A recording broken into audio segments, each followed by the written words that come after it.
Welcome to Penrose Learning, where we make understanding easy. You start by opening the Outlook desktop app and selecting the account you need. This method only works from the full client, not webmail. Once done, make sure you know the exact email address and provider because Outlook shows server entries tied to that account. If your account uses two-step verification, have the app-specific password available. Otherwise, you will hit authentication errors when testing the SMTP details shortly. You now navigate to File, then Account Settings, and choose the account to change. This opens the dialog where Outlook stores server info. Once the Change button is clicked, select More Settings and the Advanced tab where the outgoing server, SMTP, and port are displayed.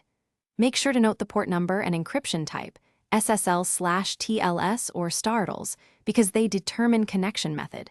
If the fields are grayed out, your account is managed by a profile or exchange. Continue to the next step.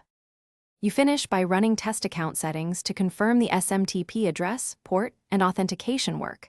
Outlook will try a log on and send a test message. If the account is Exchange or Office 365, make sure you use SMTP, Office 365. Com with port 587 and STARTLES, and use your full email and password. If tests fail, inspect local firewall or antivirus blocking ports and confirm your provider allows SMTP submission. Contacting your email admin resolves provider-side restrictions quickly.